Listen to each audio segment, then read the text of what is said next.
Welcome back to my channel Reena's good recipes. ഇന്ന് നമ്മുടെ ചാനലിൽ കൂടി പഴയ കാലത്തെ ഒരു ക്രിസ്മസ് സ്പെഷ്യലായിട്ടുള്ള ആഹാരമാണ്. നമ്മൾ അരിയുണ്ടയൊക്കെ ഉണ്ടാക്കുന്ന പോലെയുള്ള നട്ട്സ് എല്ലാം ചേർത്തിട്ടുള്ള അണ്ടിയുണ്ട എന്ന പേരിൽ അറിയപ്പെടുന്ന ഒരു പലഹാരമാണ്. അപ്പോൾ അതിലോട്ട് നമ്മൾ നട്ട്സൊക്കെ ധാരാളം ചേർത്ത് കൊടുക്കുന്നുണ്ട്. ചാനലൊന്ന് സബ്സ്ക്രൈബ് ചെയ്ത് സപ്പോർട്ട് ചെയ്യണേ. വീഡിയോയുടെ താഴെ കാണുന്ന സബ്സ്ക്രൈബ് എന്നുള്ള ഓപ്ഷനിലൊന്ന് ടച്ച് ചെയ്യുക. അപ്പോൾ ഒരു ബെല്ലൈക്കൺ വരും, അതൊന്ന് ആക്ടിവേറ്റ് ചെയ്യുക. അപ്പോൾ ഓളെന്നുള്ള ഓപ്ഷൻ കാണും, അതുകൂടി ആക്ടിവേറ്റ് ചെയ്യുമ്പോഴാണ് ഞാനിടുന്ന വീഡിയോസിൻ്റെ നോട്ടിഫിക്കേഷൻസ് നിങ്ങൾക്ക് സമയത്ത് ലഭിക്കുന്നത്. നമുക്ക് വീഡിയോയിലോട്ട് പോകാം. ഞാനിവിടെ മട്ട റൈസ്, നമ്മൾ ചോറുണ്ടാക്കുന്ന അരി നേരത്തെ ഒന്ന് കഴുകി വാരി വറുത്ത് വെച്ചിട്ടുണ്ട്. ഒരു അരമണിക്കൂറെങ്കിലും എടുക്കും, അതുകൊണ്ട് ജോലി നേരത്തെ ഒന്ന് ചെയ്ത് വെച്ചതാണ്. അതിനുശേഷം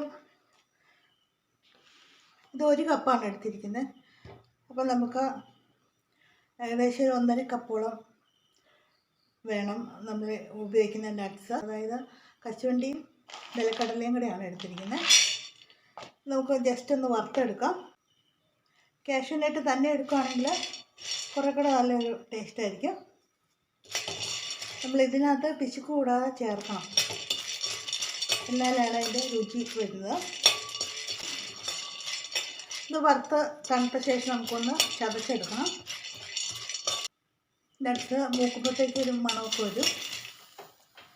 പഴയ കാലത്തൊക്കെ നമ്മൾ കശുമാവിൻ തോട്ടത്തിൽ നിന്ന് ഡയറക്റ്റ് കളക്ട് ചെയ്ത് ചുട്ടെടുത്ത ശേഷമായിരുന്നു ഇങ്ങനെ ഉപയോഗിച്ചുകൊണ്ടിരുന്നത്. ഈ നട്ട്സും പൊടിച്ചെടുത്തിട്ടുണ്ട്. 1.5 കപ്പ് ശർക്കര നമുക്ക് ചേർക്കാം ഇതിലോട്ട്. സാധാരണ ഇത് മിക്സിയിലോ ഏതെങ്കിലും ഉരലിലൊക്കെ ഇടിച്ച് മിക്സ് ചെയ്യുകയാണ് ചെയ്യുന്നത്. ഇത് ഞാൻ കുറച്ച്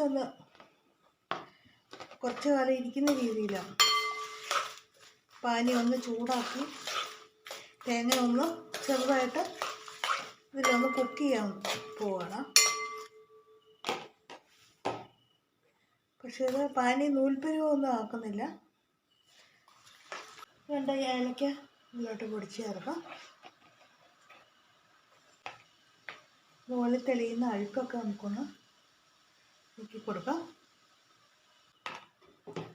തേങ്ങ ഇതിലോട്ടിടാം.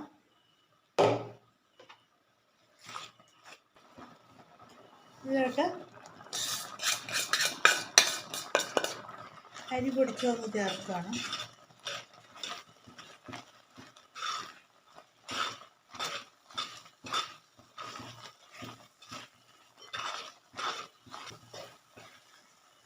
നട്ട്സ് പൊടിച്ച് ചേർക്കാം.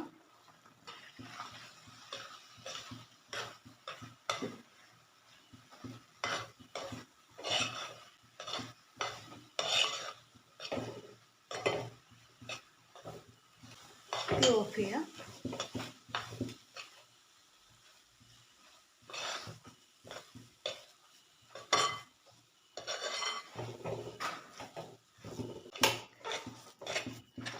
എല്ലാം കൂടെ നമുക്കൊന്ന് കൂട്ടി മിക്സ് ചെയ്യാം.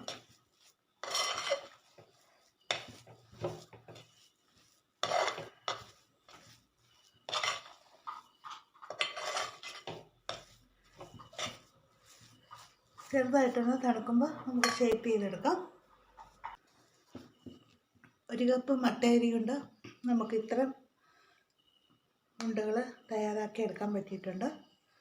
22 എണ്ണമൊക്കെ ഉണ്ട്. നമുക്ക് സിമ്പിളായിട്ട് ചെയ്യാൻ നല്ല ടേസ്റ്റാണ്. നാടൻ ടേസ്റ്റുള്ള ഒരു പലഹാരമാണ്. നാടൻ ടേസ്റ്റിലുള്ള ഉണ്ടകൾ റെഡി ആയിട്ടുണ്ട്. നട്ട്സൊക്കെ ചേർക്കുന്നുണ്ട്. വളരെ ടേസ്റ്റിയും വളരെ ന്യൂട്രീഷ്യസുമാണ്. ഇതുപോലെയുള്ള നാടൻ പലഹാരങ്ങൾ നമ്മൾ മറന്നുപോയ നമ്മുടെ മുത്തശ്ശിമാരൊക്കെ ഉണ്ടാക്കിക്കൊണ്ടിരുന്ന ഈ പലഹാരം കൂടി ഈ സീസണിലൊന്ന് തയ്യാർ ചെയ്ത് നോക്കുക. എല്ലാവർക്കും ഹാപ്പി ക്രിസ്മസ്. ചാനൽ സപ്പോർട്ട് ചെയ്യണേ. Thank you for watching.